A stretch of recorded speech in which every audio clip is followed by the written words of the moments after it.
నేను అవ్వద్దు అనుకున్నానన్న, అయిపోతున్నాను ఎమోషనల్.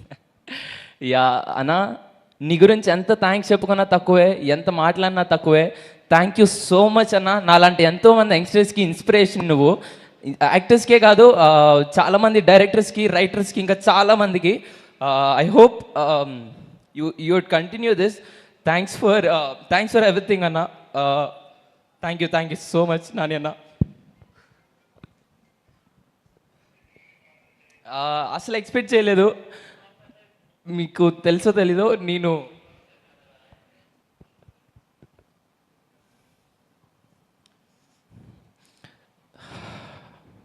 మీకు తెలుసో తెలీదన్న, ఫలక్నామా దాస్ చేసేటప్పుడు నేను ఫలక్నామా దాస్ సినిమా చేసేటప్పుడు నేను అలా ఒక మూలకుండి మిమ్మల్ని దూరం నుండి అలా చూశాను. అండ్ కట్ చేస్తే సరిపోదా శనివారంలో మీతో పక్కన యాక్ట్ చేశాను. That's a dream come true for me. And అలాంటి మీరు వాల్ పోస్టర్ సినిమాస్లో లాట్ ఆఫ్ యంగ్స్టర్స్ లైక్ మీ ఎంతోమంది అనుకుంటారు మీతో వర్క్ చేయాలని. మీరు నాకు ఇంత గొప్ప అవకాశం ఇచ్చినందుకు thank you so much. I love you Nani అన్న, I love you so much.